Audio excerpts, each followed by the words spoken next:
जोहार दोस्तों, मैं उरांव सर आप लोगों को स्वागत करता हूं आज का झारखंड जीके क्लास में। आज का क्वेश्चन बहुत ही महत्वपूर्ण है जो आपके एग्जाम में 100% देखने को मिलेगा। तो समय को न गंवाते हुए चलिए पहला क्वेश्चन शुरू करते हैं। उससे पहले आपको बता दें कि आज का जो क्लास है इसमें हम लोग झारखंड जीके का मिक्सअप क्वेश्चन देखने वाले हैं, अर्थात बहुत सारे चैप्टरों को जो है मिलाकर एक ही साथ एक ही क्लास में करने वाले हैं। तो कुल मिलाकर आज का क्लास क्या है आपके लिए बेहद खास है। तो डोंट वेस्ट टाइम, आप लोग क्या कीजिए कि अपना नोटबुक निकाल के बैठ जाइए। अब नोटबुक निकालने इसलिए बोलते हैं क्योंकि जो सवाल है उसका उत्तर हम बताएंगे ही बताएंगे, लेकिन उसके साथ जो एक्स्ट्रा फैक्ट जुड़ा होगा उसको भी डिटेल में बताते चलेंगे। तो उसको आप लोग क्या कीजिएगा कि अपना नोटबुक में नोट करते हुए चलिएगा। और यकीन मानिए जो आप पढ़ते हैं याद रहता है, लेकिन जिसको आप लिख लिख के पढ़ते हैं आपके दिमाग में अधिक दिनों तक याद रहता है। और आपका एग्ज़ाम तो बेहद करीब है। जैसा जानकारी मिला है उसके अनुसार जो है आपका झारखंड उत्पाद सिपाही के एग्ज़ाम फरवरी लास्ट में या मार्च के पहले सप्ताह तक हो जाएगा। तो कुल मिला के समय जो है आपके पास बिल्कुल कम है, तो समय का सदुपयोग कीजिए, सिर्फ़ और सिर्फ पढ़ाई कीजिए। आप लोग से जो बस हमारा यही विनती रहेगा कि आप लोग जो है शिद्दत से पढ़िए पहली बात, और जो है आप लोग ईमानदारी से पढ़िए और प्रत्येक दिन पढ़िए, तभी जाके एक सीट आप लोग पक्का कर पाइएगा, ठीक है? नहीं तो बहुत दिक्कत हो जाएगा। चलिए हम भी समय को बर्बाद नहीं करते हैं, शुरू करते हैं आज का पहला क्वेश्चन। पहला क्वेश्चन कह रहा है कि झारखंड विधानसभा में सामान्य वर्ग यानी कि जनरल कैटेगरी के लिए कितनी सीटें हैं? पहला है 14, दूसरा है 28, तीसरा है 9, चौथा है 44। इसका सही आंसर हो जाएगा आपका ऑप्शन नंबर डी 44। अब जो है हम लोग झारखंड विधानसभा को जो है डिटेल में समझते हैं। तो अगर आपसे पूछ लिया जाए कि झारखंड का जो है विधानमंडल, ठीक है, झारखंड का विधानमंडल कैसा है, तो आपका उत्तर रहेगा कि झारखंड का विधानमंडल एक सदनात्मक है और झारखंड में सिर्फ और सिर्फ विधानसभा है, विधान परिषद नहीं है। वैसे आपको बता दें कि पूरे भारत में सिर्फ 6 राज्यों में, ठीक है, पूरे भारत में सिर्फ 6 राज्यों में जो है विधानसभा के साथ साथ विधान परिषद है, नहीं तो बाकी सभी राज्यों में सिर्फ और सिर्फ विधानसभा है। अब हम लोग जान गए कि झारखंड में क्या है, तो झारखंड में सिर्फ और सिर्फ विधानसभा है। तो झारखंड में कुल विधानसभा सीटों की संख्या कितनी है, तो 81 है। अब इस 81 विधानसभा सीटों का बंटवारा कुछ इस तरह से है। तो एसटी के लिए 28 सीट आरक्षित है। एसटी बोले तो अनुसूचित जनजाति के लिए 28 सीट आरक्षित है। और एससी यानी कि अनुसूचित जाति के लिए कितनी सीटें आरक्षित है, तो 9 सीटें आरक्षित है। और बाकी जो बच गया उसको हम लोग जनरल कैटेगरी यानी कि सामान्य वर्ग कहते हैं, वो कितना बच गया, तो 44 हो गया। ये आपको याद रखना है, ठीक है। चलिए आगे हम लोग क्या देखते हैं कि झारखंड से जो है राज्यसभा सीटों की संख्या कितनी है, तो झारखंड से राज्यसभा सीटों की संख्या 6 है। और लोकसभा सीटों की संख्या कितनी है, तो लोकसभा सीटों की संख्या जो है आपका 14 है। लेकिन अगर आपसे पूछ दिया जाए कि झारखंड से जो है ये सांसदों की संख्या कितनी है, तो 20 हो जाएगा, क्योंकि आप जानते हैं कि राज्यसभा के सदस्य को भी सांसद कहते हैं और लोकसभा के सदस्य को भी सांसद कहते हैं। तो 14 और 6 आपका क्या हो जाएगा, 20 सांसद। यानी कि झारखंड से जो है 20 सांसद जो है चुन कर दिल्ली जाते हैं संसद, ये आपको याद रखना है। अब इसमें हम लोग देखेंगे कि जो हमारा जो 14 लोकसभा सीट है, कितना, 14 लोकसभा सीट है, इसका बंटवारा कुछ इस तरह से है। तो 14 लोकसभा में जो है एसटी यानी कि अनुसूचित जनजाति के लिए जो है आपका 5 सीट आरक्षित है, और एससी यानी कि अनुसूचित जाति के लिए जो है 1 सीट आरक्षित है, और बाकी बच गए जनरल वर्ग के लिए वो कितना है, तो 8 है। ये आपको याद रखना है। और हमको क्या याद रखना है, तो बता देते हैं कि झारखंड में जो है सबसे बड़ा संसदीय लोकसभा हाँ, सबसे बड़ा संसदीय क्षेत्र कौन सा है, तो आपका हो जाएगा सिंहभूम क्षेत्र या पश्चिमी सिंहभूम कह सकते हैं, ठीक है।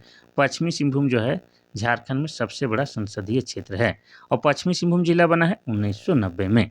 झारखंड में सबसे छोटा संसदीय क्षेत्र कौन सा हो जाएगा, तो आपका चतरा हो जाएगा, और चतरा जिला बना है 1991 में। इतना कम से कम आपको याद रखना है। चलिए आगे बढ़ते हैं हम लोग क्वेश्चन नंबर 2 की ओर। क्वेश्चन नंबर 2 कहता है कि द उरांव ऑफ छोटा नागपुर नामक रचना किसने लिखी है? पहला है शरद चंद्र राय, दूसरा है प्रोफेसर एल.पी. विद्यार्थी, तीसरा है डी.एन. मजूमदार, चौथा है रामविलास शर्मा।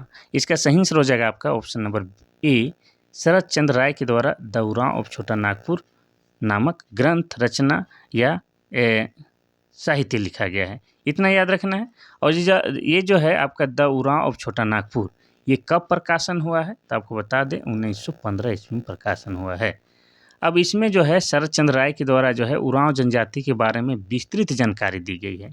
तो कुछ जानकारी हम भी आप लोगों को जो है उरांव जनजाति के बारे में बता देते हैं। तो उरांव जनजाति की बात करेंगे तो उरांव जनजाति क्या है, जनसंख्या की दृष्टि से जो है झारखंड की दूसरी बड़ी जनजाति है। इनकी भाषा क्या है, तो इनकी भाषा जो है कुड़ुक है। इसीलिए जो है ये लोग स्वयं को जो है कुड़ुक कहलाना पसंद करते हैं। और ये जो कुड़ुक भाषा है आपका द्रविड़ भाषा परिवार के अंतर्गत आता है। और कुड़ुक भाषा को लिखने के लिए जो है आपका तोलोंग सिकी लिपि का प्रयोग किया जाता है। किसकी, तो तोलोंग सिकी लिपि का प्रयोग किया जाता है। और तोलोंग सिकी लिपि का आविष्कार किसने किया है, तो आपको बता दें नारायण उरांव के द्वारा। ठीक है, नारायण उरांव के द्वारा जो है तोलोंग सिकी लिपि का आविष्कार किया गया है। इतना याद रखना है। अब हम लोग जानेंगे कि उरांव जनजाति का जो है सर्व प्रमुख देवता कौन सा है। आपके दिमाग में आएगा कि सरनाम आता है या चला आया है, नहीं। उरांव जनजाति की जो प्रमुख देवता है उसका नाम क्या है, तो उसका नाम धर्मेश है। और धर्मेश का मतलब क्या होता है, तो आपको बता दें धर्मेश जो है भगवान सूर्य का प्रतीक है। इतना आपको याद रखना है। उरांव जनजाति का सबसे बड़ा त्यौहार कौन सा है, तो सरहुल। उरांव जनजाति का सबसे बड़ा त्यौहार का नाम सरहुल है। लेकिन सरहुल को जो है ये लोग खद्दी के नाम से जानते हैं। इतना आपको याद रखना है। अब हम लोग जानेंगे कि उरांव जनजाति का जो युवा गृह होता है, प्रशिक्षण गृह जो होता है, उसको किस नाम से जानते हैं, तो उसको हम लोग धूमकुड़िया बोलते हैं। क्या बोलते हैं, धूमकुड़िया। ठीक है, इतना आपको याद रखना है। इतना कम से कम उरांव जनजाति के बारे में याद रखिए एग्जाम के दृष्टिकोण से। चलिए आगे बढ़ते हैं हम लोग क्वेश्चन नंबर 3 की ओर। क्वेश्चन नंबर 3 कहता है कि खरवार आंदोलन का नेतृत्व किसने किया था। पहला है बुद्धू भगत, दूसरा है भागीरथ मांझी, तीसरा है टाना भगत, चौथा है गंगा नारायण। इसका सही आंसर हो जाएगा आपका option number B, Bhagirath Manjhi ने खरवार आंदोलन का नेतृत्व किया था। और खरवार आंदोलन कब हुआ था, तो 1874 ईस्वी में हुआ था।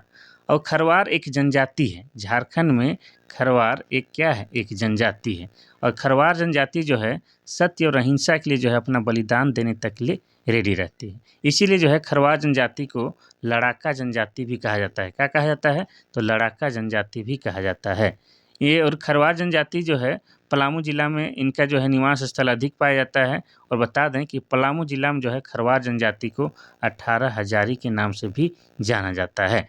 इतना याद रखना है। चलिए बाकी विकल्प पे अगर हम लोग चर्चा करते हैं तो बुद्धू भगत का संबंध किससे है, तो कोल विद्रोह से है। और कोल विद्रोह कब हुआ था, तो हुआ था 1831-32 में हुआ था। इतना याद रखना है। टाना भगत आंदोलन की बात करेंगे तो ये हुआ था आपका 1914 में। और टाना भगत आंदोलन का नेतृत्व किसने किया था, तो जतरा भगत अर्थात जतरा उरांव ने किया था। ये आपको याद रखना है। चलिए चौथा विकल्प का भी हम लोग बात कर ही लेते हैं। तो गंगा नारायण के द्वारा जो है भूमिज आंदोलन का नेतृत्व किया गया था। क्या, भूमिज आंदोलन का नेतृत्व किया गया था। और ये भूमिज आंदोलन हुआ था आपका 1832-33 में। और इस भूमिज आंदोलन को जो है गंगा नारायण का हंगामा भी कहा जाता है। क्या कहा जाता है, तो गंगा नारायण का हंगामा कहा जाता है। वैसे झारखंड में एक भूमिज जनजाति है और भूमिज जनजाति को धनबाद में क्या कहा जाता है, तो धनबाद में सरदार के नाम से भी पुकारा जाता है। ये आपको याद रखना है। चलिए आगे बढ़ते हैं हम लोग क्वेश्चन नंबर 4 की ओर। क्वेश्चन नंबर 4 कहता है कि तिलका मांझी ने तीर चलाकर किस अंग्रेज की हत्या कर दी थी। पहला है मेजर बारो, दूसरा है क्लीवलैंड, तीसरा है हेनरी, चौथा है रॉबर्टसन। इसका सही आंसर हो जाएगा आपका ऑप्शन नंबर बी, क्लीवलैंड। चलिए इसको बताएंगे तभी आगे जाने देंगे, आगे जाने से हम रोक रहे हैं। तो तिलका मांझी के द्वारा जो आंदोलन शुरू किया गया था उसको हम लोग तिलका मांझी आंदोलन कहते हैं। और तिलका मांझी आंदोलन का चरम उत्कर्ष का जो काल है वो था आपका 1783 से लेके 85 ईस्वी तक। और ये तिलका मांझी जो है इनका मूल नाम क्या था या ओरिजिनल नाम, इनका ओरिजिनल नाम जबरा पहाड़िया है। क्या है, जबरा पहाड़िया। जैसा जबरा नाम है वैसे ही क्या थे, जब्बर आदमी थे, 6 फुट का आदमी, लंबा चौड़ा हट्टा कट्ठा थे। ठीक है, इसीलिए इनका नाम जबरा पहाड़िया भी था। अब इन्होंने जो है क्या किया कि 1784 में, ठीक है, 1784 में जो है क्लीवलैंड जो कि एक अंग्रेज अधिकारी है उसको तीर मारकर हत्या कर दी। अब हत्या करने के बाद अंग्रेज चुप कहाँ रहेंगे। ठीक है, तो अंग्रेज़ों ने जो है इसके परिणाम स्वरूप 1785 ईस्वी में जो है भागलपुर में, कहाँ पर, तो भागलपुर में जो है बरगद के पेड़ पर लटका कर तिलका मांझी को फांसी दे देते हैं। और इस भागलपुर के उस जगह को जो है आज किस नाम से जाना जाता है, तो बता दें बाबा तिलका मांझी चौक के नाम से जाना जाता है। इतना याद रखना है। चलिए आगे बढ़ते हैं हम लोग क्वेश्चन नंबर 5 की ओर। क्वेश्चन नंबर 5 कहता है कि झारखंड में सिंचाई का प्रमुख साधन क्या है? पहला है तालाब, दूसरा है कुआं, तीसरा है नहर, चौथा है नदी। तो इसका सही आंसर हो जाएगा आपका ऑप्शन नंबर बी, कुआं। आपको बता दें कि झारखंड का जो कृषि है आपका मानसून पर आधारित होता है, यानी कि मानसून अगर ठीक रहा तो फसल भी ठीक होगा, नहीं तो यहाँ पर अकाल हो जाएगा। सिंचाई का जो है कुछ खास व्यवस्था नहीं है। ले देखे क्या है, यहाँ पर जो सिंचाई का जो प्रमुख साधन है वो क्या है, आपका कुआं है। लेकिन अगर पूछा जाए कि कुआं का जो है सबसे अधिक प्रयोग किस जिला में किया जाता है, तो आपका हो जाएगा गुमला जिला में किया जाता है। और आपका गुमला जो है जिला कब बना है, तो ये 1983 में बना है। तालाब का सबसे अधिक प्रयोग सिंचाई के लिए कहाँ किया जाता है, तो आपको बता दें देवघर में किया जाता है, और देवघर भी जिला बना है आपका 1983 में। नहर का प्रयोग जो है झारखंड में सबसे अधिक सिंचाई के लिए कहाँ किया जाता है, तो सिंहभूम क्षेत्र में। सिंहभूम क्षेत्र बोलेंगे तो दोनों आ जाएगा, पश्चिमी सिंहभूम और पूर्वी सिंहभूम, और दोनों ने ही जो है जिला कब बने हैं, तो 1990 में बने हैं। ये आपको याद रखना है। चलिए आगे बढ़ते हैं हम लोग क्वेश्चन नंबर 6 की ओर। क्वेश्चन नंबर 6 कहता है कि किस भाषा का साहित्य विकासशील अवस्था में है? पहला है नागपुरी, दूसरा है संथाली, तीसरा है कुड़ुक, चौथा है पंचपरगनिया। तो इसका सही आंसर हो जाएगा आपका ऑप्शन नंबर डी, पंचपरगनिया। ठीक है, विकासशील और एक होता है विकसित। विकसित मतलब जिसका विकास हो चुका है, और विकासशील मतलब जिसका विकास होना अभी बाकी है। तो बाकी है वाला में कौन हो जाएगा, पंचपरगनिया। और पंचपरगनिया क्षेत्र जो है झारखंड में, उधर जो है पंचपरगनिया बोली जाती है। पंचपरगनिया क्षेत्र अगर कहेंगे झारखंड में, तो बुंडू, तमाड़, राहे, सोनाहातू, सिल्ली, ये सब क्या हो जाएगा, आपका पंचपरगनिया क्षेत्र के अंतर्गत आ जाएगा। और ये जो इलाका है आपका क्या है, कुर्मी बहुल इलाका है। ठीक है, कुर्मी बहुल इलाका है। और इसी क्षेत्र में जो है आपका बता दें, टूसू पर्व जो है काफ़ी धूमधाम से 1 सप्ताह तक मनाया जाता है। कब, तो मकर संक्रांति के समय। ये हम आपको पहले ही ऑलरेडी बता चुके हैं। चलिए अगर बाकी भाषा की या बाकी ऑप्शन की अगर हम लोग बात करते हैं, तो नागपुरी। नागपुरी, हम लोग नागपुर के लोग हैं, नागपुरी बोलते हैं। मोई पढ़ात हो, मोके पढ़ाए ले बेस लागत है, तुहिन पढ़ा था कि नहीं, ये सब क्या है, नागपुरी भाषा है, और बड़ा ही मीठा और प्यारा भाषा है। अगर बात करेंगे नागवंश की, तो नागवंशियों का जो है राजकीय भाषा क्या था, तो नागवंशियों का राजकीय भाषा नागपुरी था। इतना महत्वपूर्ण भाषा है। ठीक है, राजा लोग का भाषा था, ये भी आपको याद रखना है। अगर संथाली भाषा की बात करेंगे, तो झारखंड में संथाल जनजाति के द्वारा जो है संथाली भाषा बोली जाती है। और संथाल जनजाति जो है जनसंख्या की दृष्टि से झारखंड की सबसे बड़ी जनजाति है, और जनसंख्या की दृष्टि से भारत की तीसरी बड़ी जनजाति है। ये भी आपको याद रखना है। और ये जो संथाली भाषा है, इसको लिखने के लिए ओल चिकी लिपि का प्रयोग किया जाता है। किसका, ओल चिकी लिपि का प्रयोग किया जाता है। और ये ओल चिकी लिपि का आविष्कार 1941 में हुआ है। और किसने किया है, तो बता दें रघुनाथ मुर्मू के द्वारा, पंडित रघुनाथ मुर्मू के द्वारा संथाली भाषा का लिपि का आविष्कार किया गया है।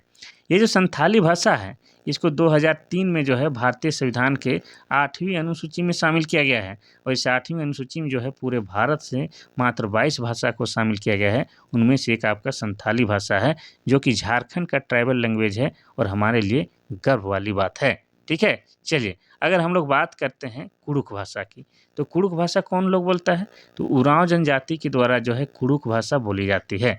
और उरांव जनजाति जो है जनसंख्या की दृष्टि से झारखंड की दूसरी सबसे बड़ी जनजाति है।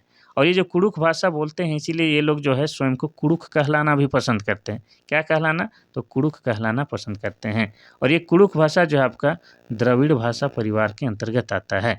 और इसको लिखने के लिए जो है आपको बता दें तोलोंग, ठीक है क्या, तो तोलोंग सिकी लिपि का प्रयोग किया जाता है। किसका, तोलोंग सिकी लिपि का। और तोलोंग सिकी लिपि का आविष्कार जो है नारायण उरांव के द्वारा किया गया है। ये भी आपको याद रखना है। ठीक है, चलिए आगे बढ़ें। हाँ सर बढ़िए, एक ही गो में जाम लगा दीजिएगा क्या, नहीं लगाएंगे, लेकिन तब तक समझाएंगे जब तक आप लोग समझ नहीं जाओ। क्वेश्चन नंबर 7 कहता है कि संथाली प्रवेशिका के लेखक कौन है? पहला है बिहारी लकड़ा, यहाँ बिहार नहीं होगा, बिहारी लकड़ा। दूसरा है बुद्धू बाबू, तीसरा है एस मुर्मू, चौथा है डोमन साहू समीर।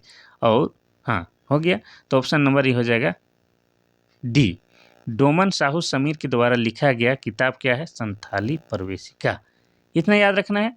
और ये संथाली प्रवेशिका जो है ये प्रकाशित कब हुई थी, ये प्रकाशित हुई थी आपका 1951 में। कब हुआ था, 1951 में। और 1951 में क्या हुआ था, आपको याद आ रहा है, तो 1951 में जो है आपका सिंदरी में, कहाँ पर, सिंदरी में जो है आपका क्या है उर्वरक का कारखाना खोला गया था। और सिंदरी कहाँ है, तो ये आपका धनबाद में है। और धनबाद जिला कब बना था, तो ये 1956 बना था। तो इस तरह से लिंक करके याद रखना है कि संथाली प्रवेशिका के लेखक डोमन साहू समीर है और यह किताब जो है 1951 में प्रकाशित हुई थी। चलिए आगे बढ़ते हैं हम लोग क्वेश्चन नंबर 8 की ओर। क्वेश्चन नंबर 8 कहता है कि किस भाषा का साहित्य खरोष्टी लिपि से संबंधित है। पहला है संथाली, दूसरा है कुड़ुक, तीसरा है हो, चौथा है खोरठा। तो देखिए नाम से ही पता चल रहा है, इसका ऑप्शन हो जाएगा ऑप्शन नंबर डी। खोरठा भाषा का संबंध जो है खरोष्टी लिपि से है।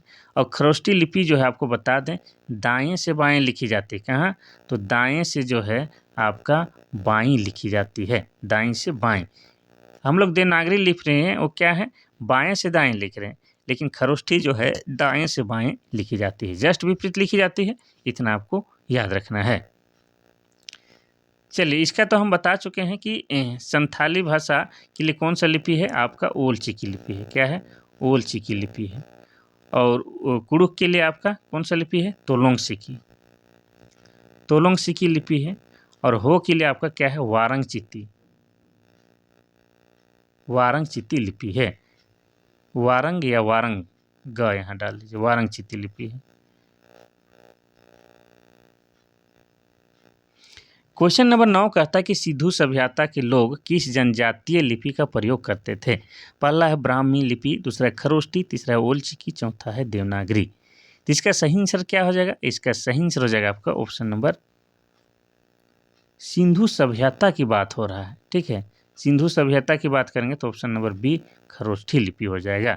और खरोष्ठी लिपि के बारे में आपको बता चुके हैं कि खरोष्ठी लिपि जो है दाएं से बाएं लिखी जाती है। क्या, तो दाएं से बाएं लिखी जाती है, ये आपको याद रखना है। चलिए ओलचिकी लिपि से संथाली भाषा लिखी जाती है और देवनागरी लिपि से जो है आपका हिंदी भाषा लिखी जाती है, ये भी आपको याद रखना है।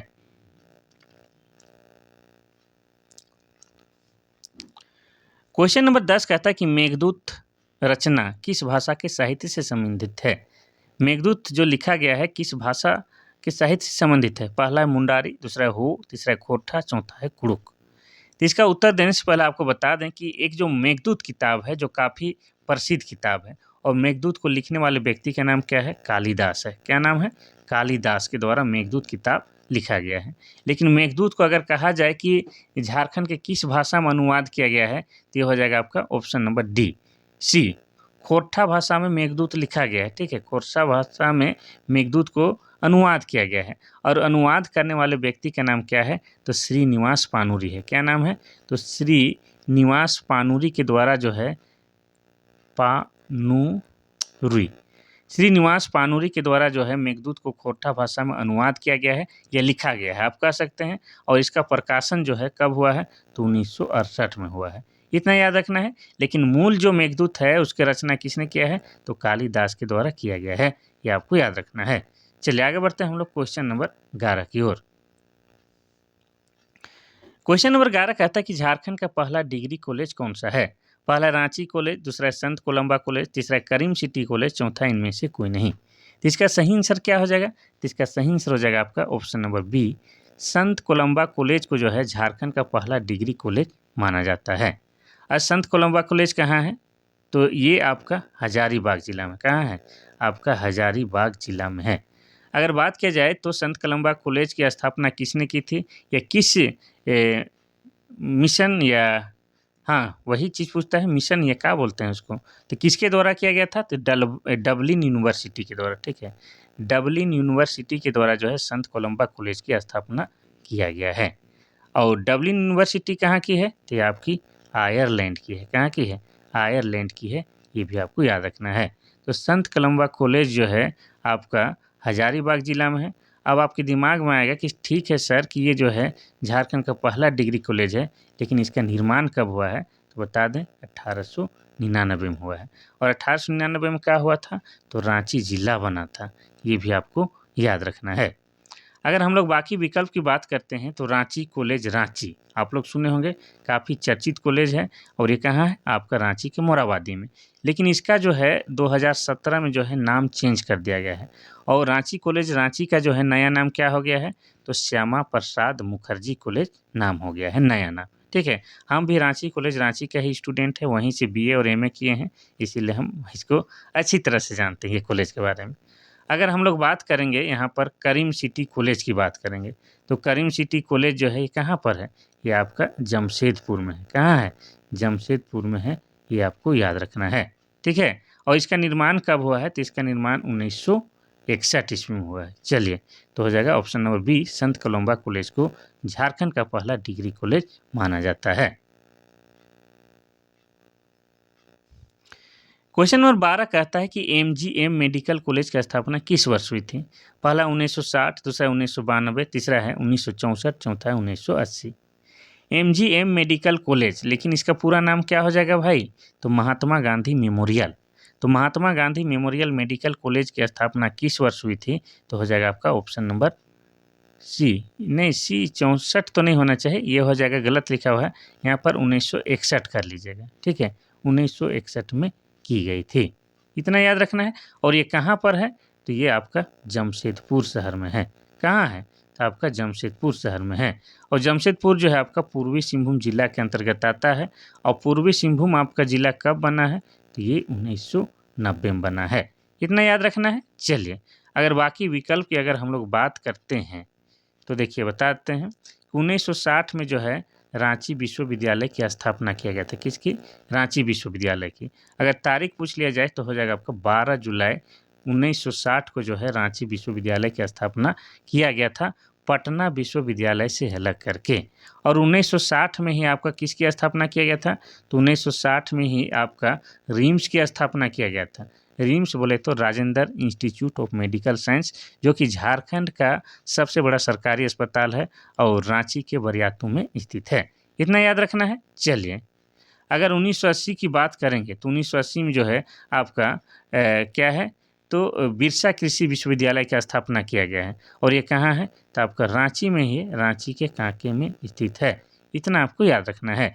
चलिए, तो यहाँ पर जो है 64 की जगह में 1961 कर लीजिएगा। चलिए आगे बढ़ते हैं हम लोग क्वेश्चन नंबर 13 की ओर। क्वेश्चन नंबर 13 कहता है कि छोटा नागपुर विधि कॉलेज की स्थापना किस वर्ष की गई थी? पहला है 1955, दूसरा है 1954, तीसरा है 1953, चौथा है 1958। तो इसका सही आंसर क्या हो जाएगा? तो इसका सही आंसर हो जाएगा आपका ऑप्शन नंबर बी, 1954 में, ठीक है।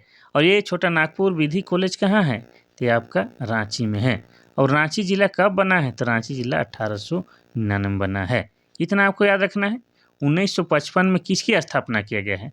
तो 1955 में जो है आपका बीआईटी मिश्रा की स्थापना किया गया है। किसका? बीआईटी मिश्रा का, ठीक है।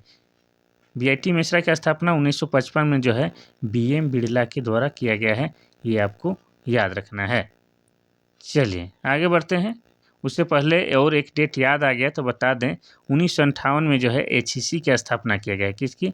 एचईसी की स्थापना किया गया है, जिसको हेवी इंजीनियरिंग कारपोरेशन कहते हैं या कारखानों का कारखाना भी कहते हैं। और यह जो है आपका रांची शहर में है और रांची शहर के हटिया में स्थित है, ये आपको याद रखना है। चलिए, तो छोटा नागपुर विधि कॉलेज की स्थापना 1954 में रांची जिला में किया गया है। आगे बढ़ते हैं हम लोग क्वेश्चन नंबर 14 की ओर। अभी जो है 5 क्वेश्चन जो है आप लोग का क्या है, प्रशिक्षक से संबंधित क्वेश्चन है और ये बहुत ही महत्वपूर्ण है। इन सब चीज़ों का आप लोग नज़रअंदाज करते हैं।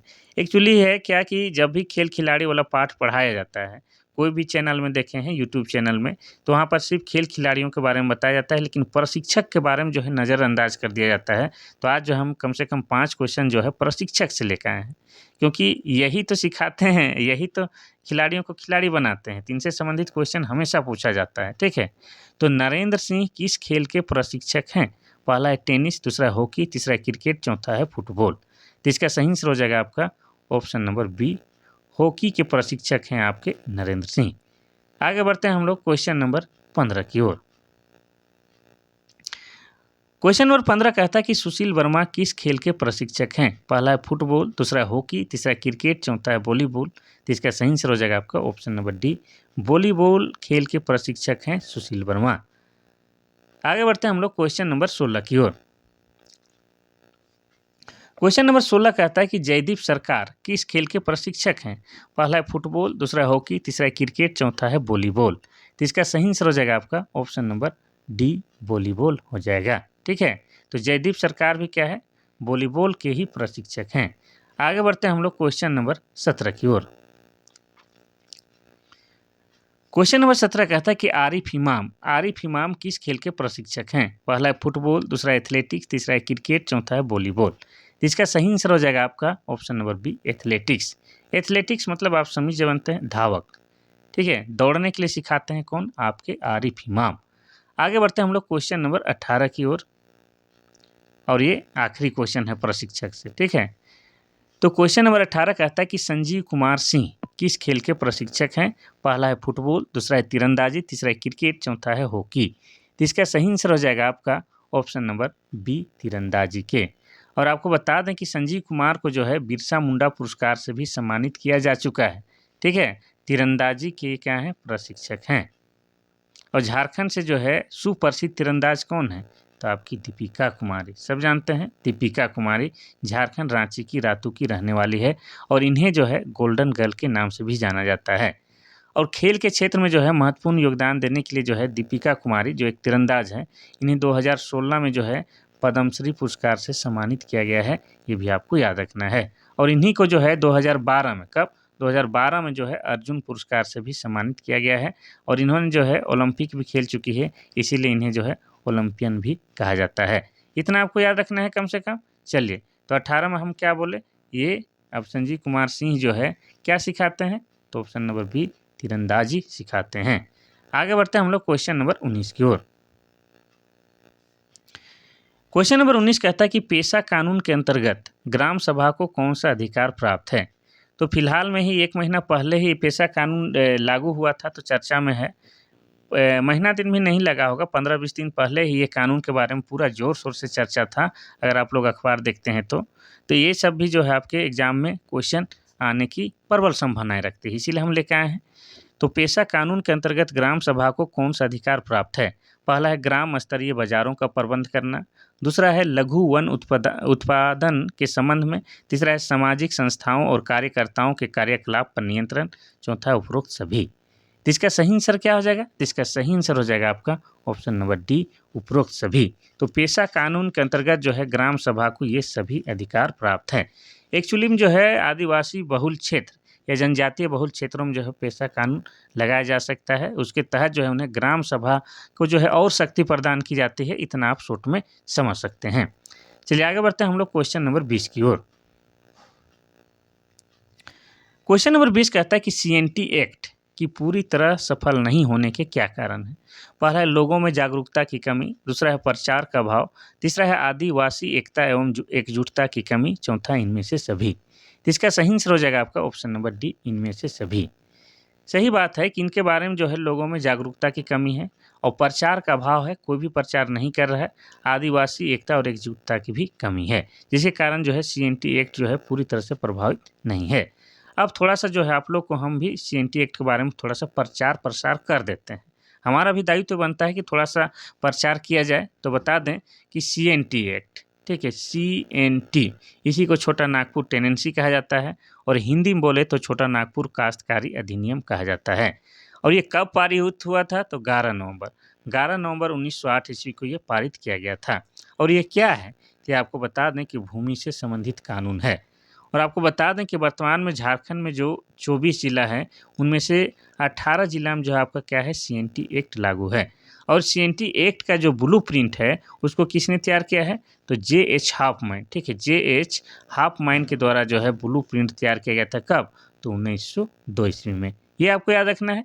अब सीएनटी एक्ट में जो है कितनी अध्याय हैं? तो 19 अध्याय हैं। कितनी है? 19 अध्याय हैं। और धाराएं कितनी हैं? अगर धाराएं की बात किया जाए तो यहाँ पर 271 धाराएं हैं, ये भी आपको याद रखना है। तो ये क्या है? आपका जमीन से संबंधित कानून है और वर्तमान में जो है झारखंड का 18 जिला में आपके सीएनटी एक्ट लागू है। और एक क्वेश्चन सीएनटी एक्ट से ही आ गया। क्या कह रहा है कि सीएनटी एक्ट के तहत किसे आदिवासियों की जमीन का संरक्षक बनाया गया है? पहला है उपायुक्त होना चाहिए, यहाँ पर आकार छूट गया है। दूसरा है प्रखंड विकास पदाधिकारी और तीसरा है ए और बी दोनों, चौथा इनमें से कोई नहीं। तो इसका सही आंसर हो जाएगा आपका ऑप्शन नंबर ए। उपायुक्त को जो है आदिवासियों की जमीन का संरक्षक बनाया गया है सीएनटी एक्ट के तहत। और आपको बता दें कि झारखंड में जो 24 जिला है उनमें से 18 में तो आपको क्या बताया कि सीएनटी एक्ट लागू है, और बाकी जो 6 जिला बच गया उसमें आपका क्या है, एसपीटी एक्ट लागू है, यानी कि संथाल परगना टेनेंसी यानी कि संथाल परगना काश्तकारी अधिनियम लागू है। यानी कि 24 जिला में जो है 6 जिला में एसपीटी और 18 जिला में सीएनटी एक्ट लागू है। और ये एसपीटी एक्ट जो है कब पारित हुआ है, तो 1949 ईस्वी में पारित हुआ है, ये भी आपको याद रखना है। क्वेश्चन नंबर 22 कहता है कि दामोदर नदी घाटी परियोजना की शुरुआत कब हुई थी। पहला 1948, दूसरा 1954, तीसरा 1965 और चौथा है 1968। तो इसका सही आंसर हो जाएगा आपका ऑप्शन नंबर ए 1948 में। अगर तारीख बोला जाए तो तारीख हो जाएगा आपका 7 जुलाई। 7 जुलाई 1948 को जो है दामोदर नदी घाटी परियोजना की शुरुआत होती है, और यह झारखंड की ही नहीं पूरे भारत की प्रथम बहुउद्देशीय नदी घाटी परियोजना है, ये भी आपको याद रखना है।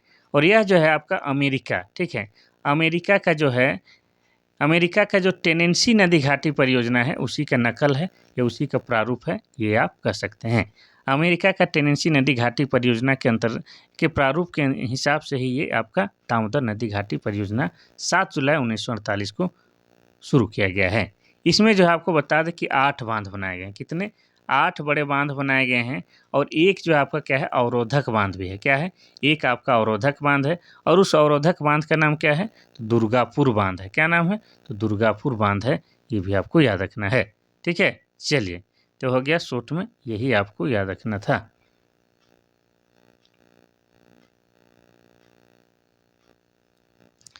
क्वेश्चन नंबर 23 कहता है कि झारखंड में सबसे बड़ा लोहा का खान कहाँ स्थित है। पहला है नोवामुंडी, दूसरा है घाटशिला, तीसरा है कीरीबुरु, चौथा है जादूगोड़ा। तो इसका सही आंसर हो जाएगा आपका ऑप्शन नंबर ए नोवामुंडी में। झारखंड का सबसे बड़ा लोहा का खान आपका नोवामुंडी में स्थित है, और ये नोवामुंडी नामक स्थान जो है आपका कहाँ है, तो पश्चिमी सिंहभूम में है। ठीक है, और ये पश्चिमी सिंहभूम में तो है, लेकिन ये उड़ीसा जो राज्य है उसके आसपास जो है, सीमा के आसपास है। ठीक है, पश्चिम सिंहभूम में है, लेकिन उड़ीसा के नज़दीक है, इतना याद रखना है। और ये जो पश्चिमी सिंहभूम है ये जिला बना है आपका 1990 ईस्वी में, इतना याद रखना है। अगर हम लोग घाटशिला की बात करेंगे तो ये घाटशिला जो है झारखंड में तांबा के लिए फेमस है। किसके लिए? तांबा के लिए प्रसिद्ध है। और ये घाटशिला कहाँ है, तो आपका पूर्वी सिंहभूम जिला के अंतर्गत पड़ेगा। और पूर्वी सिंहभूम जिला कब बना है, तो पूर्वी सिंहभूम भी जिला बना है आपका 1990 में। अगर हम लोग जादूगोड़ा की बात करेंगे तो जादूगोड़ा किसके लिए फेमस है झारखंड में, तो यूरेनियम के लिए। अब यूरेनियम क्या है, तो आपको बता दें यह एक आणविक पदार्थ है। और जादूगोड़ा नामक स्थान कहाँ है, तो ये भी आपका पूर्वी सिंहभूम में है। कहाँ है? पूर्वी सिंहभूम में, और ये यूरेनियम के लिए फेमस है, इतना याद रखना है। चलिए आगे बढ़ते हैं हम लोग क्वेश्चन नंबर 24 की ओर। क्वेश्चन नंबर 24 कहता है कि हजारीबाग पठार की औसत ऊंचाई कितनी है। पहला है 450 मीटर, दूसरा है 500 मीटर, तीसरा है 600 मीटर और चौथा है 800 मीटर। तो इसका सही आंसर हो जाएगा आपका ऑप्शन नंबर सी, लगभग जो है औसत ऊंचाई 600 मीटर है, इतना याद रखना है। अब हजारीबाग की बात करेंगे तो हजारीबाग को हम लोग क्या कहते हैं, तो 1000 बागों का शहर कहते हैं। क्या कहते हैं? 1000 बागों का शहर कहते हैं। हजारीबाग में ही आपकी क्या है, इस्को की गुफाएं हैं, और इस्को की गुफाएं जो है आपका ऐतिहासिक दृष्टिकोण से जो है बेहद खास है, इतना याद रखना है। हजारीबाग में ही आपका क्या है, तो बरसों पानी गुफाएं हैं। क्या है? बरसों पानी गुफाएं हैं, ये आपको याद रखना है। इसके अलावा आपको बता दें कि हजारीबाग में क्या क्या है, तो हजारीबाग में जो है आपका सूर्य जलकुंड है। क्या है? सूर्य जलकुंड है, और सूर्य जलकुंड जो है झारखंड का सबसे अधिक गर्म लगने वाला जलकुंड है। इस जलकुंड का पानी का तापमान कितना है, तो 88 डिग्री सेल्सियस है।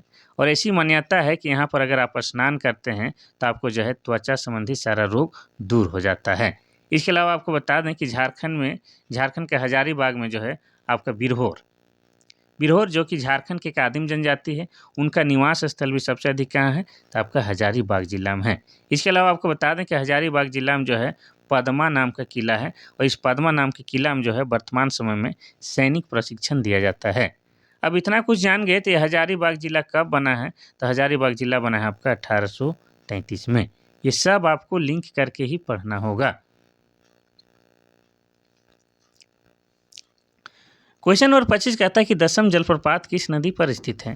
पहला है स्वर्णरेखा, दूसरा है उत्तरी कोयल, तीसरा है कांची नदी, चौथा है राढ़ू नदी।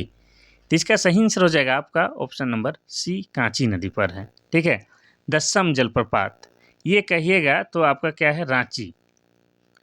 रांची से टाटा जाते हैं आप, ठीक है, रांची से टाटा जाते हैं तो बीच में जो है आपका क्या है, रांची से 40 से 45 किलोमीटर की दूरी में आपका क्या मिलेगा, तैमारा घाटी। तो तैमारा घाटी के बगल से ही आपका घुसना पड़ता है थोड़ा सा अंदर, वहीं पर आपका क्या है, दसम जलप्रपात है, जो कि आपका किस नदी पर है, तो कांची नदी पर है, ये आपको याद रखना है। ये किस जिला के अंतर्गत आता है, तो ये आपका रांची जिला के अंतर्गत आता है, ये भी आपको याद रखना है। अगर बात करेंगे स्वर्णरेखा नदी, तो स्वर्णरेखा नदी पर कौन सा जलप्रपात है, यहाँ पर आपका हुंडरू जलप्रपात है, ठीक है, और ये भी आपका रांची जिला के अंतर्गत आता है, और यह झारखंड का लोध जलप्रपात के बाद दूसरा प्रमुख जलप्रपात है, यह दूसरा सबसे ऊंचा जलप्रपात है, ये भी आपको याद रखना है, ठीक है। अगर हम लोग बात करेंगे स्वर्णरेखा नदी की, तो स्वर्णरेखा नदी का उद्गम स्थल कहाँ होता है, रांची के नगड़ी गांव से होता है, और जिस जगह से निकलता है उस जगह को हम लोग क्या कहते हैं, रानी चुआ कहते हैं। रानी चुआ मतलब कुआं का छोटा रूप, इतना याद रखना है। और स्वर्णरेखा नदी जो है झारखंड का पहला ऐसा नदी है जो स्वतंत्र रूप से जो है जाके बंगाल के खाड़ी में गिरती है। यानी आप कह सकते हैं कि समुद्र में स्वतंत्र रूप से गिरने वाली झारखंड की एकमात्र नदी कौन सा है, तो आपका स्वर्णरेखा नदी पर स्वर्णरेखा नदी है। और इस स्वर्णरेखा नदी पर ही आपका क्या है, तो आपका है हुंडरू जलप्रपात है, पालना डैम है, चांडिल डैम है, जमशेदपुर शहर भी इसी के किनारे स्थित है, ये आपको याद रखना है।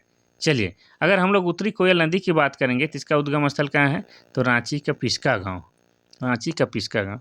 और उत्तरी कोयल की सहायक नदी क्या है, तो आपका औरंगा नदी है, दूसरा आपका अमानत नदी है, और तीसरा आपका बूढ़ा नदी है। और ये यही बूढ़ा नदी है जहाँ पर आपका क्या बना हुआ है, लोध जलप्रपात बना हुआ है। इसीलिए जो है लोध जलप्रपात का दूसरा नाम बूढ़ा घाघ भी है, जो कि लातेहार जिला में है और झारखंड का सबसे ऊंचा जलप्रपात है। अब ये जो उत्तरी कोयल नदी है ये किसी की सहायक नदी है, तो ये आपका किसकी सहायक नदी है, तो सोन नदी की सहायक नदी आपका उत्तरी कोयल नदी है, इतना याद रखना है। चलिए, अगर हम लोग बात करते हैं राढ़ू नदी की, तो राढ़ू नदी पर आपका क्या है, जोन्हा जलप्रपात है, क्या है आपका जोन्हा जलप्रपात है। और जोन्हा जलप्रपात को ही हम लोग क्या कहते हैं, तो गौतम धारा बोलते हैं। अब गौतम धारा क्यों कहते हैं, क्योंकि ऐसी मान्यता है कि गौतम बुद्ध कभी वहाँ पर आए हुए थे, ठहरे हुए थे, स्नान किए हुए थे, इसीलिए जो है जोन्हा जलप्रपात को गौतम धारा जलप्रपात बोलते हैं, जो कि राढ़ू नदी पर है। अगर जिला की बात करेंगे तो आपका रांची जिला के अंतर्गत आता है, इतना याद रखना है। चलिए आगे बढ़ते हैं हम लोग क्वेश्चन नंबर 26 की ओर। क्वेश्चन नंबर 26 कहता है कि झारखंड राज्य का पहला जल विद्युत संयंत्र कब लगाया गया था। पहला है 1948, दूसरा है 1953, तीसरा है 1965, चौथा है 1978। तो इसका सही आंसर क्या हो जाएगा आपका, ऑप्शन नंबर बी 1953 में। ये कहाँ चला गया कोई दिक्कत नहीं, इसको हम अभी ढूंढ के लाते हैं। तो इसका सही आंसर हो जाएगा आपका ऑप्शन नंबर बी 1953 में। अब ये किस जल विद्युत संयंत्र की बात हो रही, तो ये हो रहा है आपका तिलैया जल विद्युत संयंत्र की बात हो रहा है, जो कि झारखंड का पहला जल विद्युत संयंत्र है। और तिलैया ये जल विद्युत की बात किया जाए तो 1953 में बना है। और ये किस नदी पर है, तो आपको बता दें ये आपका बराकर नदी में है। बराकर नदी जो है खुद क्या है, तो ये आपका दामोदर नदी की सहायक नदी है। तो अगर बराकर के जगह दामोदर दे देता है तो भी सही हो जाता है। तो ये तिलैया जल विद्युत संयंत्र की बात हो रही है। अब तिलैया जल विद्युत संयंत्र की बात करेंगे तो कहाँ है, तो आपका कोडरमा जिला में है। कहाँ है, कोडरमा जिला में। और कोडरमा जिला बना है 1994 में।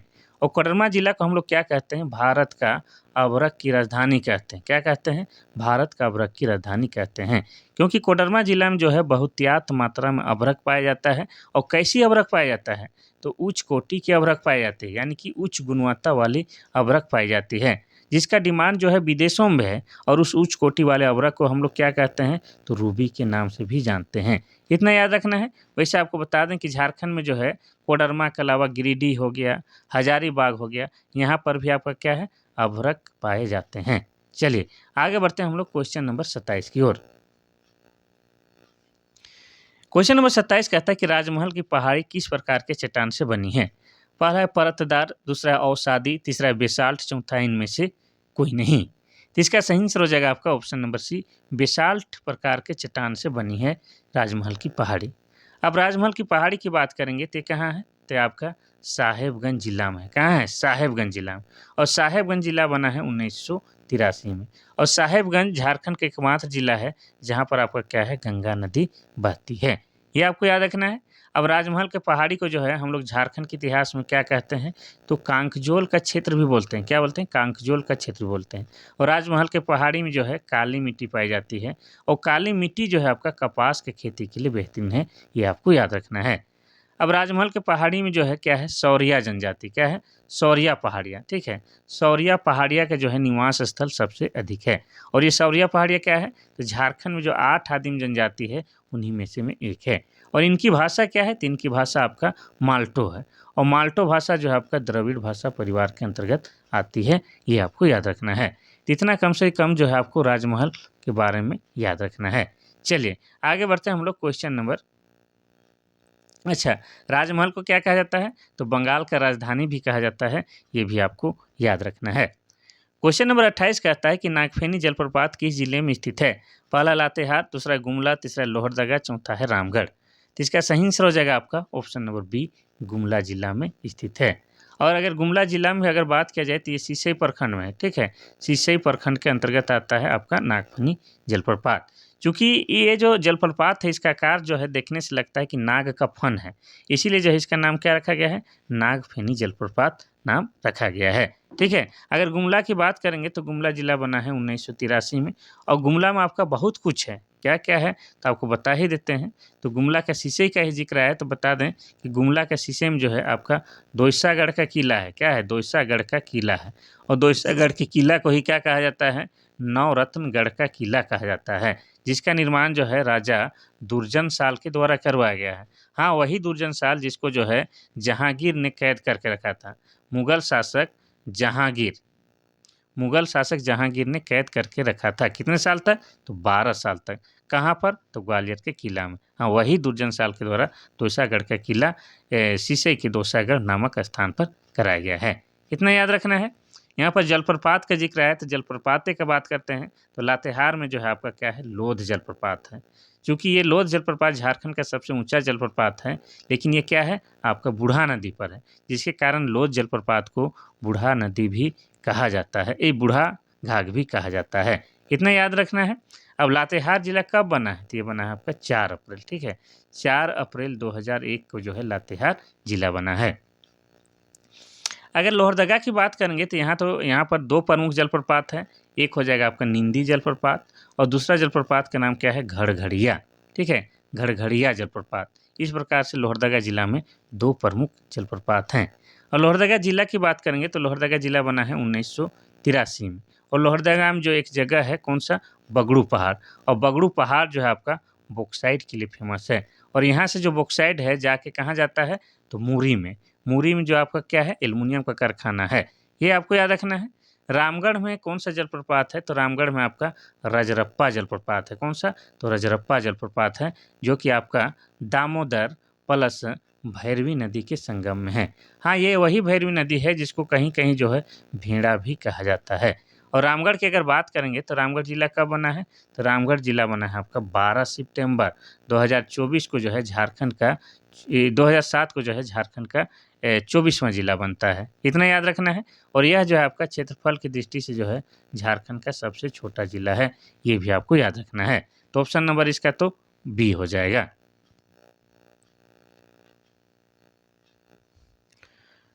क्वेश्चन नंबर 29 कहता है कि भारत का 90% अभ्रक झारखंड में पाया जाता है। इस अभ्रक को क्या कहा जाता है? पहला है कटैया, दूसरा है रूबी, तीसरा है हूर, चौथा इनमें से कोई नहीं। तो इसका सही आंसर हो जाएगा आपका option number B, Ruby.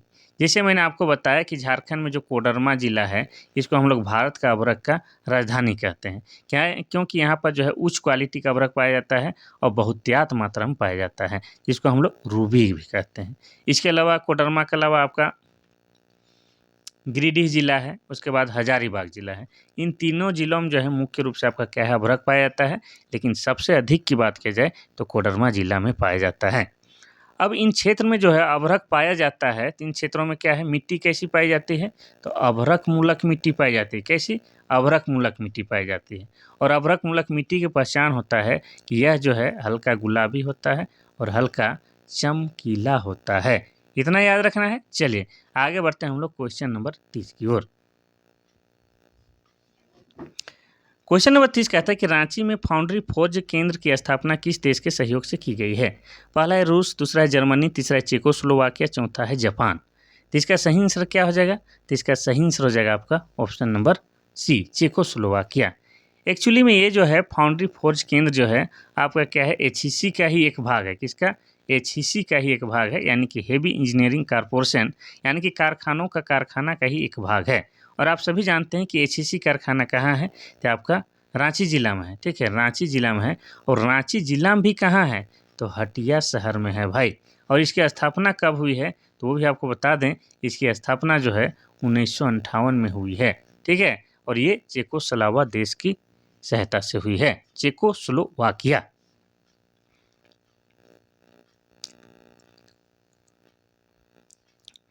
Question number 31 कहता है कि झारखंड सरकार द्वारा बिरसा मुंडा आवास योजना की शुरुआत कब की गई थी? पहला है 2006, दूसरा है 2007, तीसरा है 2008, तीसरा है 2009। तो इसका तो हो जाएगा आपका ऑप्शन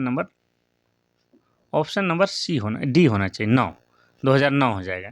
तो झारखंड सरकार द्वारा जो है आदिम जनजातियों को 100% आवास प्रदान कराने के उद्देश्य से जो है वे बिरसा मुंडा आवास योजना की शुरुआत की गई है। इतना याद रखना है। और ये कब की गई? तो 2009 में की गई है। अब हमारे झारखंड में जो है 2011 के जनगणना के अनुसार जो है 8 आदिम जनजाति पाई जाती है। कितनी? 8 आदिम जनजाति पाई जाती है। और उन्हीं के लिए यह बिरसा मुंडा आवास योजना की शुरुआत किया गया है। और ये 8 आदिम जनजाति कौन कौन है तो बता दें, एक बार नाम बता देते हैं। तो एक हो जाएगा आपका असुर। क्या हो जाएगा? असुर, जिसे झारखंड का प्राचीन जनजाति भी कहा जाता है। दूसरा हो जाएगा आपका बिरहोर। क्या हो जाएगा? बिरहोर। ठीक है, बिरहोर का शाब्दिक अर्थ जंगल का आदमी भी होता है। तीसरा हो जाएगा आपका बिरिजिया। क्या हो जाएगा? बिरिजिया, जिसका अर्थ जंगल का मछली भी होता है। 3 हुआ है और 5 को लिख देते हैं। 4 हो जाएगा आपका क्या? तो 4 हो जाएगा आपका कोरवा। 5 क्या हो जाएगा? 5 हो जाएगा आपका परहिया। पहाड़िया भी होता है, परहिया भी कहते हैं, कोई दिक्कत नहीं है। 6 हो जाएगा आपका माल पहाड़िया। और 7 हो जाएगा आपका सौरिया पहाड़िया। क्या हो जाएगा? सौरिया पहाड़िया। कौन छूट रहेगा? सबर छूट गया है। ठीक है, एक हो जाएगा सौरिया पहाड़िया और 8वां हो जाएगा आपका सबर। इस तरह से लिखते रहिएगा आप लोग, तभी आपको याद होगा।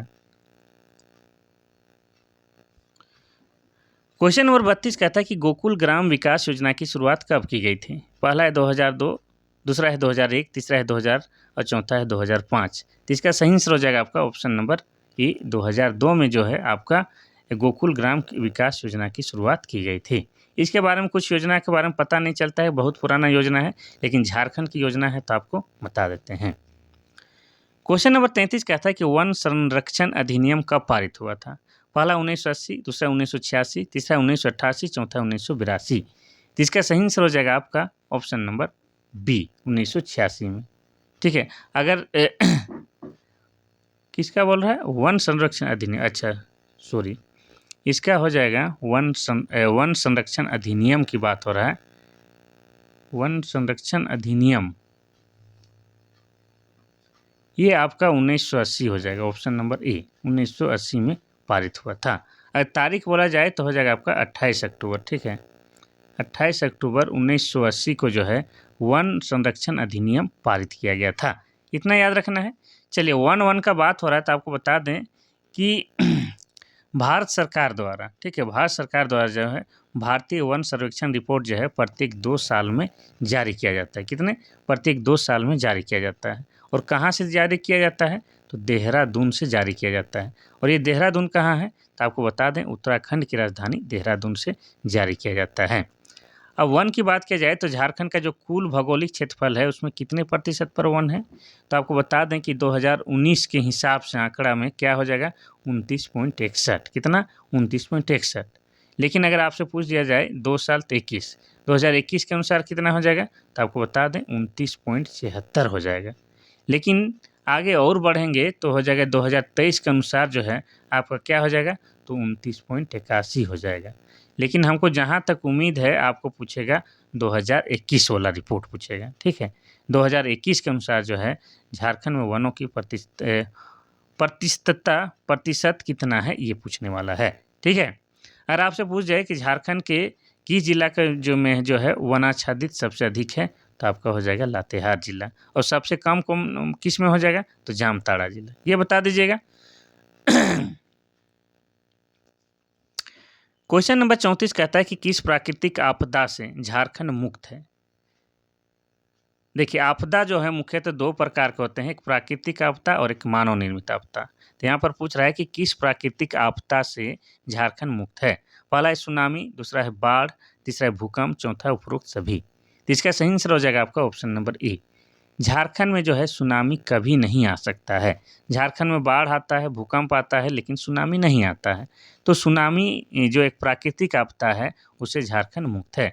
सुनामी मतलब क्या होता है, समुद्र का लहरें जो जोर से आता है, या यूँ कहे कि समुद्र के अंदर जो भूकंप होता है, जिससे उसका लहर में जो है काफ़ी तेज़ गति से आता है या काफ़ी ऊपर होकर आता है, उसी को हम लोग सुनामी कहते हैं। ठीक है, तो आप सभी जानते हैं कि हमारा झारखंड जो है लैंड लॉक राज्य है। क्या है, लैंड लॉक राज्य, यानी स्थला भाग से घिरा हुआ है। यहाँ कोई समुद्र नहीं है, तो समुद्र में ही आता है सुनामी, तो इसका प्रभाव तो नहीं ही पड़ेगा। तो ऑप्शन नंबर ए आपका सुनामी हो जाएगा। क्वेश्चन नंबर 35 कहता है कि छोटा नागपुर की हल्दी घाटी के नाम से कौन जाना जाता है। पहला है नगड़ी, दूसरा है कोराम्बे, तीसरा है सारंडा, चौथा है घाटशिला। तो इसका सही आंसर हो जाएगा आपका ऑप्शन नंबर बी, कोराम्बे। ये कोराम्बे जो है, ठीक है, इसी को क्या कहा जाता है, झारखंड का हल्दी घाटी कहा जाता है। और कोराम्बे में ही आपका क्या है, वासुदेव राय, ठीक है, वासुदेव राय मंदिर है। और इस मंदिर को जो है कहा जाता है हल्दी घाटी का मंदिर कहा जाता है। इतना आपको याद रखना है। चलिए, ये सब तो हो गया। बाकी विकल्प का अगर बात करेंगे, नगरी, नगरी से दो प्रमुख नदी का उद्गम स्थल होता है।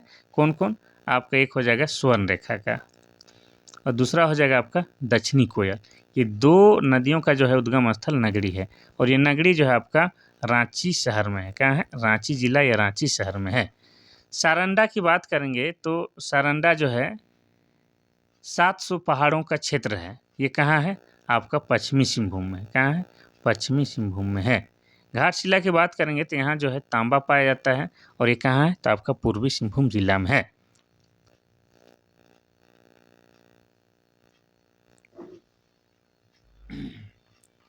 क्वेश्चन नंबर 36 कहता है कि झारखंड के किस शहर को मोटरिस्ट पैराडाइज कहा जाता है।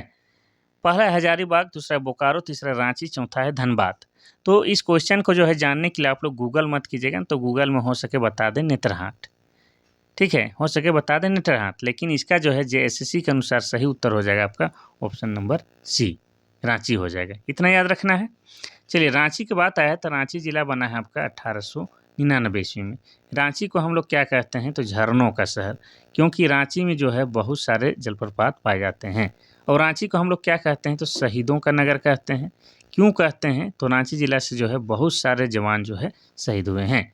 इसके अलावा आपको बता दें कि रांची का मौसम जो है कुल होता है, इसलिए रांची को क्या कहा जाता है, तो झारखंड का शिमला भी कहा जाता है। इतना याद रखना है। चलिए,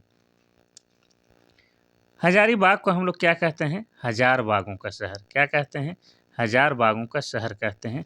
और यह जिला बना है 1833 में। बोकारो को क्या कहते हैं, तो बोकारो को हम लोग स्टील सिटी कहते हैं। क्या कहते हैं, तो स्टील सिटी कहते हैं। और बोकारो जिला बना है 1991 में। धनबाद को हम लोग क्या कहते हैं, तो धनबाद को हम लोग झारखंड का कोयला नगरी या भारत का कोयला की राजधानी कहते हैं। और यह जिला बना है 1956 में। ये याद रखना है। चलिए,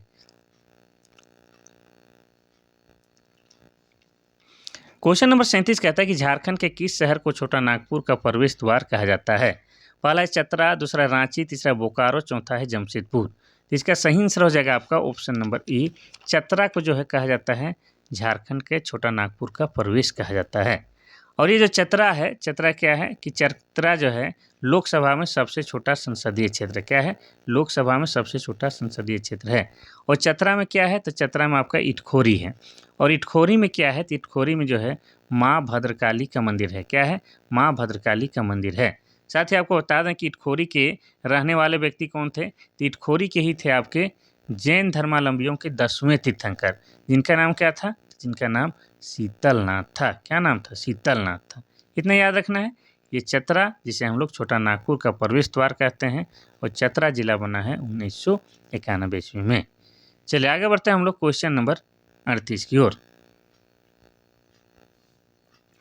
क्वेश्चन नंबर 38 कहता है कि 700 पहाड़ियों का क्षेत्र किसे कहा जाता है? पहला है नेत्रहाट, दूसरा है दालमा, तीसरा पारसनाथ, चौथा है सारंडा। तो इसका सही आंसर हो जाएगा आपका ऑप्शन नंबर डी, सारंडा को जो है 700 पहाड़ियों का क्षेत्र कहा जाता है।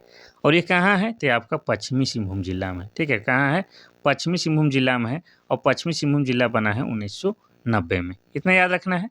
अब सारंडा में जो है क्या है? साल वृक्षों की, किसकी? साल वृक्षों की बहुलता है, और साल वृक्ष को हम लोग क्या कहते हैं? तो पर्णपाती वनों का राजा कहते हैं। क्या कहते हैं?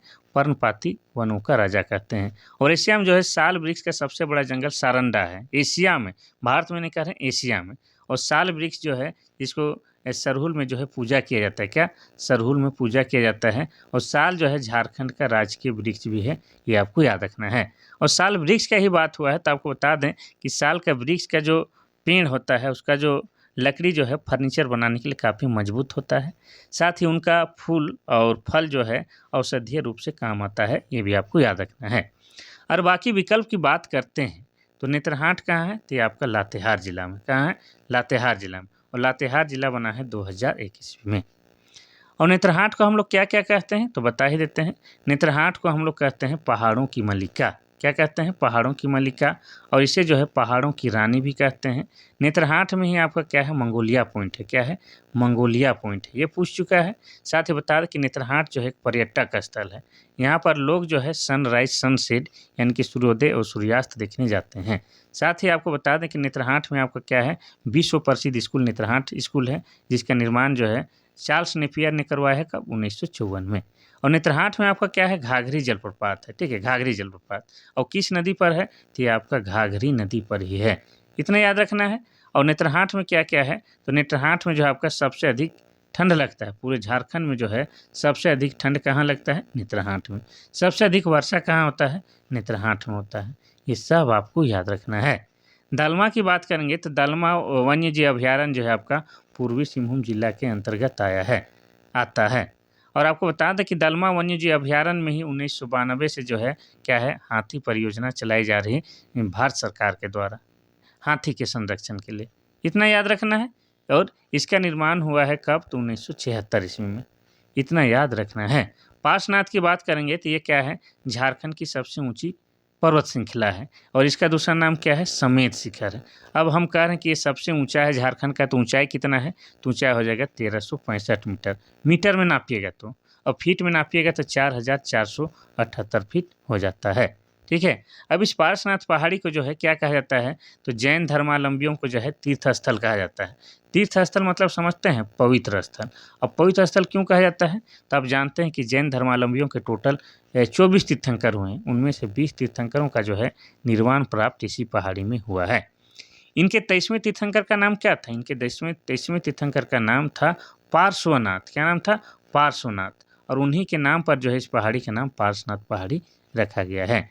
और एक तीर्थंकर तो अपने झारखंड से थे, और झारखंड के जो है चतरा की इटखोरी के रहने वाले थे, और 10वें नंबर के तीर्थंकर थे, और उनका नाम क्या था? शीतलनाथ। क्या नाम था? शीतलनाथ, शीतलानाथ लिख दिया, ठीक है। और ये पार्श्वनाथ पहाड़ी जो है आपका गिरिडीह जिला में पड़ता है। और गिरिडीह जिला कब बना है? तो 4 दिसंबर 1972 को बना है। ये सब आपको याद रखना है भाई साहब। आगे बढ़ते हैं हम लोग क्वेश्चन नंबर 39 की ओर। क्वेश्चन नंबर 39 कहता है कि झारखंड के किस शहर को खदानों का शहर कहा जाता है? पहला है बोकारो, दूसरा रांची, तीसरा धनबाद, चौथा है जमशेदपुर। तो इसका सही आंसर हो जाएगा आपका ऑप्शन नंबर सी, धनबाद को कहा जाता है क्या? खदानों का शहर कहा जाता है। इसे झारखंड का कोयला नगरी और भारत का कोयला की राजधानी भी कहा जाता है, और यह 1956 में जिला बना है। यहाँ पर एक वासेपुर नाम का शहर है, जिस पर बॉलीवुड ने एक पिक्चर बनाई है, गैंग ऑफ वासेपुर, और जिसके बारे में हमेशा एग्जाम में पूछा जाता है, ठीक है। बाकी विकल्प की बात करेंगे तो बोकारो को स्टील सिटी कहा जाता है, रांची को झरनों का शहर कहा जाता है, और जमशेदपुर को जो है झारखंड का औद्योगिक राजधानी और झारखंड का खेल राजधानी भी कहा जाता है। चलिए आगे बढ़ते हैं, और आज के आखिरी क्वेश्चन की ओर हम लोग पहुंच चुके हैं। आखिरी क्वेश्चन हमारा कहता है कि रियो ओलंपिक 2016 में झारखंड की लक्ष्मी रानी मांझी ने किस खेल में भारत का प्रतिनिधित्व किया था? पहला है हॉकी, दूसरा है शतरंज, तीसरा है क्रिकेट, चौथा है तीरंदाजी। तो ये क्या है आपका? तीरंदाज हैं कौन? आपकी ये लक्ष्मी रानी मांझी। और 2016 वाला जो रियो ओलंपिक हुआ था, ये 16 में नहीं हुआ था, एक्चुअली 20 में हुआ था, लेकिन ये 16 वाला ओलंपिक था। देखिए, ब्राज़ील के रियो में हुआ था। तो इसमें जो है तीरंदाजी में जो है भारत का प्रतिनिधित्व किसने किया था? लक्ष्मी रानी ने किया था। यानी कि झारखंड की ही आपकी क्या है? लक्ष्मी रानी मांझी है। साथ में दीपिका कुमारी भी कहाँ की है? रांची की है। इतना याद रखना है। तीरंदाजी माने निशानेबाज या आर्चरी या धनुर्धर, कुछ भी आप कर सकते हैं। और 2016 रियो ओलंपिक से संबंधित और एक बात पूछा जाता है। आपको ये क्वेश्चन बोलता है कि झारखंड के प्रथम महिला हॉकी खिलाड़ी जिन्होंने जो है ओलंपिक में भाग लिया था, तो कौन है? तो आपकी निक्की प्रधान है। कौन है? निक्की प्रधान है। हैंडराइटिंग बहुत ख़राब जा रहा है, कोई बात नहीं। और वो यही ओलंपिक में भाग ली थी, रियो ओलंपिक 2016 वाला में ही भाग ली थी। कौन? आपकी निक्की प्रधान। और क्या बन गई थी? झारखंड की प्रथम महिला हॉकी खिलाड़ी ओलंपिक में भाग लेने वाली बन गई थी। ये आपको याद रखना है। तो बहुत ही शिद्दत से जो है ये क्लास हम लेके आए हैं। कंटिन्यू 1 घंटा बोलने में जो है ना, आसान आपको लग रहा है, लेकिन थोड़ा-सा दिक्कत हो जाता है। कोई दिक्कत नहीं, आप लोग के लिए जो है जोश जज़्बा बना के रखते हैं। आप लोग केवल इतना ही कीजिए कि थोड़ा-सा जो है क्लास को लाइक कीजिए, शेयर कर दीजिए, और जिनको भी लगता है कि ज़रूरत है उनके लिए आप पहुँचा दीजिए। अपना छोटा भाई-बहन हो, बड़ा भाई-बहन, सबके लिए। और आप लोग जो है जम के पढ़िए। चलिए, तो आज के लिए बस इतना सा ही। कल फिर मिलते हैं, तब तक के लिए थैंक यू, धन्यवाद।